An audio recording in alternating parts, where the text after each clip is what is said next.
What's up, everyone? Matt Gajewski here, back again with the Odd Shopper channel. And today we are talking some Week 10 college football, the Tuesday slate. Thank goodness they added a Sun Belt game into this mix, in addition to our normal Conference USA games. But can't believe it's already Week 10. Before we get started, make sure to hit that thumbs up button, subscribe to the channel, and hit the notification bell so you know when this and all other content goes live. And before we get started, we have been talking about Bet365 as our premier sponsor, but we have something else you can use to get extra stuff with Bet365, as well as all of our other partners that you see on the screen. This is just on the promo finder on the Odd Shopper page, where you can go to Tails and click, where is this? Get expert picks free. There it is. Sign up with any of these sponsors. Take advantage of the bonuses they're giving you. Bet365 is giving you $200 in bonus bets for betting $5 in any game, whether it wins or loses. And you are getting one free month of our Tails marketplace. You can pick any of our insiders, get access to what's a pretty awesome marketplace, access to all of the creators and all of the premier picks.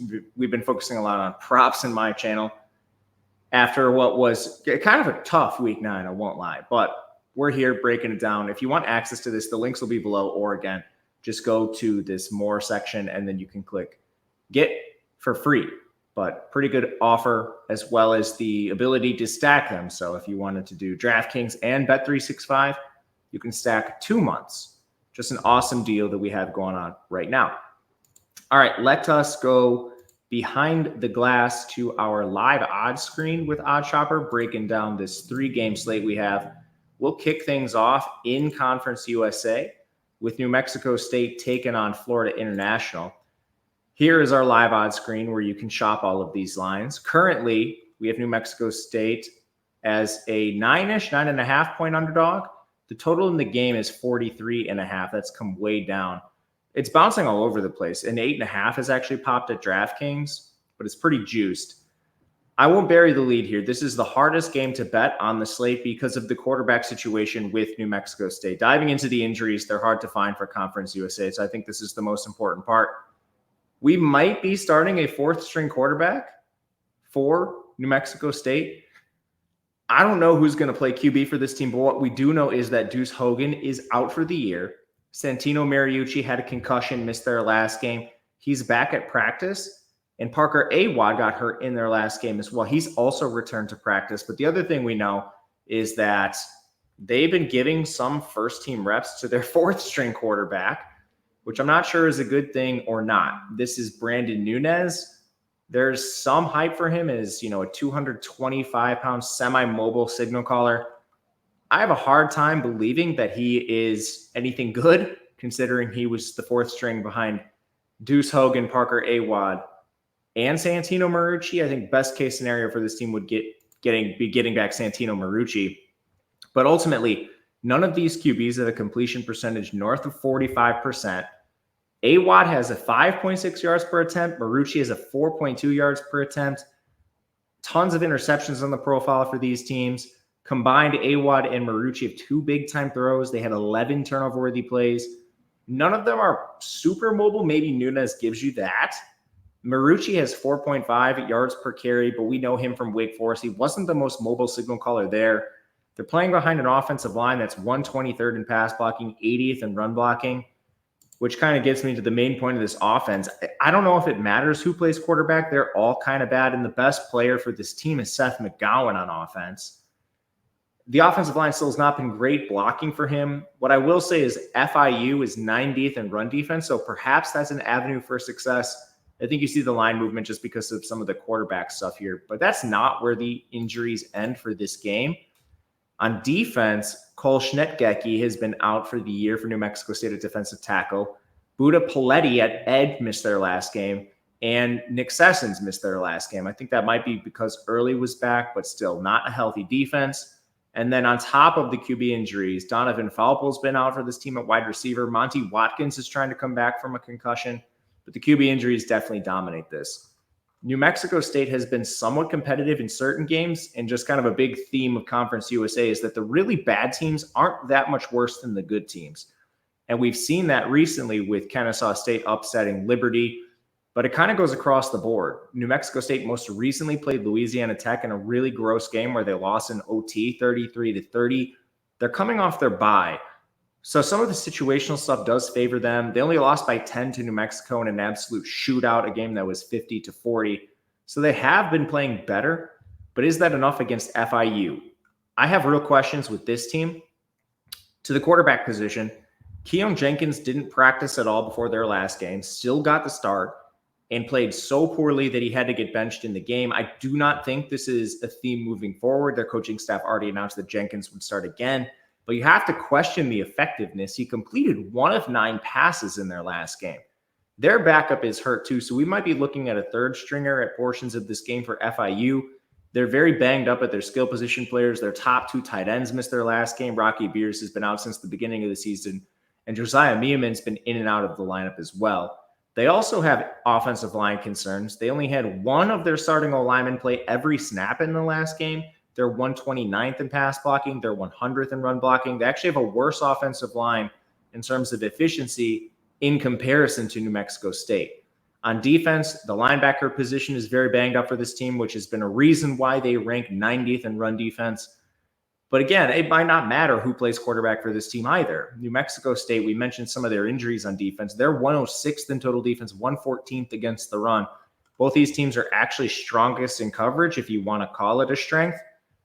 It's going to be tough because both of the opposing teams, when you're facing these teams, want to run the ball. We have a 45% pass rate for New Mexico State, a 47% pass rate for Florida International. Right now, I think there's too many questions to take a position on this game. I'll be waiting till kickoff and seeing who ends up taking first team snaps at quarterback for both of these teams and seeing if there's an angle we can potentially exploit.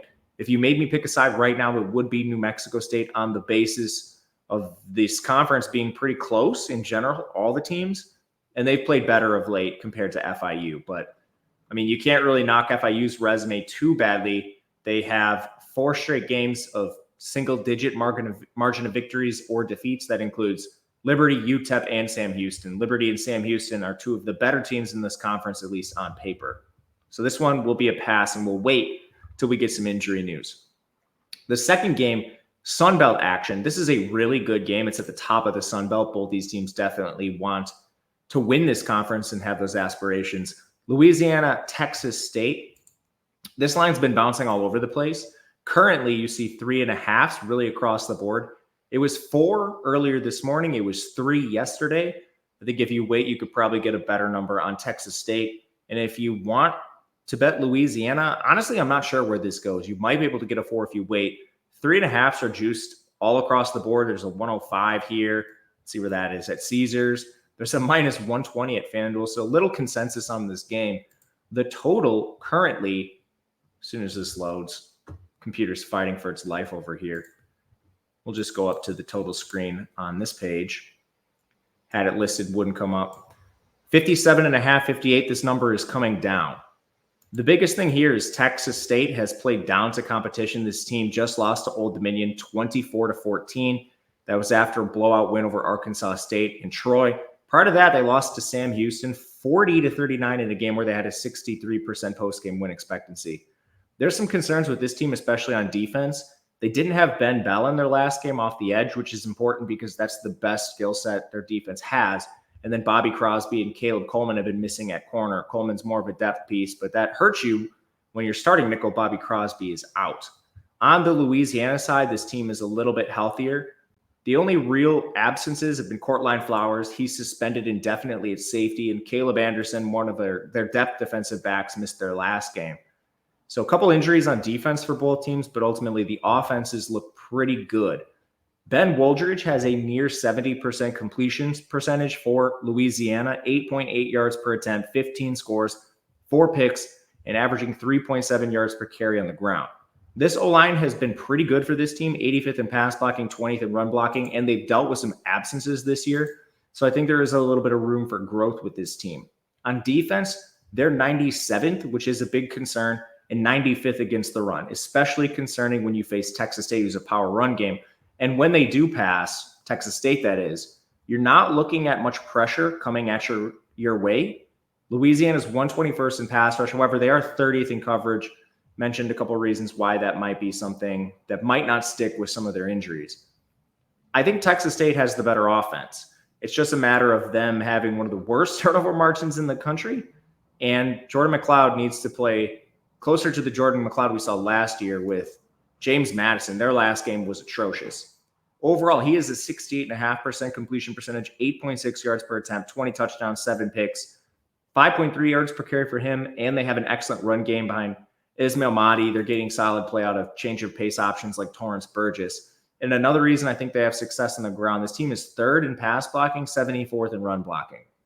So a little bit questionable, but still, this should be a pretty solid run game and have advantages over Louisiana's run defense, who's been gashed by almost everyone they've played recently. You look at that defense, 10.2 yards per carry to Braden Bennett of Coastal Carolina, 5.7 to Kanye Roberts of Appalachian State, 8.7 yards per carry to Rodriguez Clark of Southern Miss. Now, they've been able to overcome all those games, and some of them in pretty resounding fashion. Actually, you know what? 10-point margin of victory against Coastal, App State, and then 10 again against Southern Miss. Some of those are concerning. The reason I still like this team is they've played good teams, and against Tulane, 41-33 was the margin of defeat. That's a pretty close game against kind of the cream of the crop in the AAC. And then they beat Wake Forest, who's at the bottom of the ACC, but still a P4 team. This is a good unit. Texas State has certainly played down to their competition more than once this year, kind of starting with Lamar in their first game.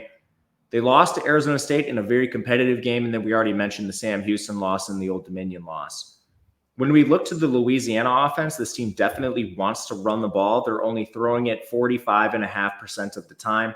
Their O-line has been pretty solid overall, and I think, again, has room for growth. Run game is a little bit suspect, but this Texas State defense in coverage, 95th.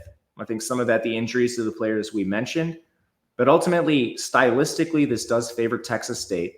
Texas State ends up at home for this game, and both teams are off a bye, so no one with the extra rest. I prefer Texas State. I'm waiting on this to see if this gets back to -3, and I think this team just has not played up to expectation with some of the turnovers and the fumbles they've had this year. So we'll wait on this one as well, but intend on playing Texas State. If I need to take a 3.5, I'll make that decision closer to kickoff. Last game up is Louisiana Tech Sam Houston. The total in this game, 45.5 across the board. There's one lone 46 out there. Whoops. Sorry, went to Chrome. Was trying to go back to this screen, actually. The spread in this game is 10.5 points, basically across the board, 110 out there. I do have a lot of interest in Louisiana Tech for some of the same reasons we mentioned in our first game with New Mexico State. The bottom of this conference is just closer to the top in a lot of ways than I think books are indicating right now. Overall efficiency power ratings, Louisiana Tech's 117th, but Sam Houston's only 96th. I think the big thing here is that Hunter Watson is expected to return for Sam Houston State, which gives them a little bit of a bump. We saw a horrible game out of Jace Bauer, just is what it is. But that's not the only injury this team has. They're very banged up at wide receiver. Malik Phillips and Noah Smith have been missing time. Smith is going to come back one of these weeks very soon, but just not sure it's this one. On defense, Eric Basala has been out. He broke his leg. He's a defensive tackle. And even Allen, their nickel corner, has been out too. The O-line has a lot of concerns. They continue to rotate, which is a big problem for me. Sam Houston, 97th in pass blocking, 91st in run blocking. They also haven't gotten a lot of great play out of McKinney and Ducker, which I think is a problem for this team. Their actual most efficient position's been wide receiver, and having that be banged up is a problem for this team.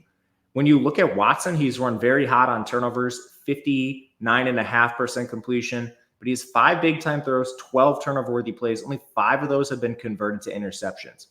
He's been pressured a lot. His legs mitigate some of that, but that's always going to be a concern. Now, against Louisiana Tech, it's probably not as much of a concern.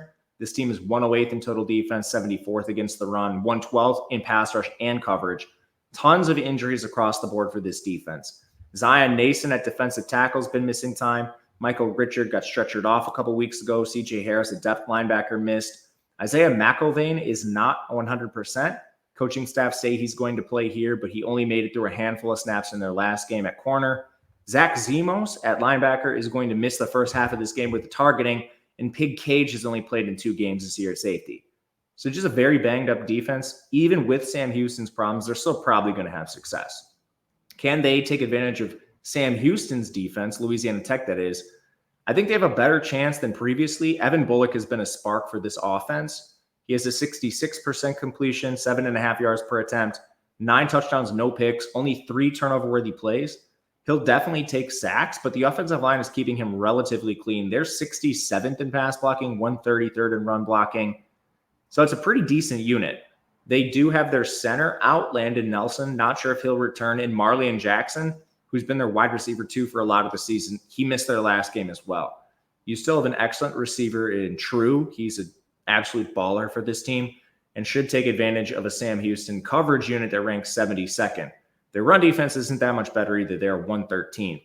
And we just look at these games. Sam Houston, a 3-point win over FIU. Yeah, that was with their backup quarterback. They got blown out against Western Kentucky. That game was closer than the margin of defeat indicates. Western Kentucky just 5.8 yards per play. Sam Houston 5.7.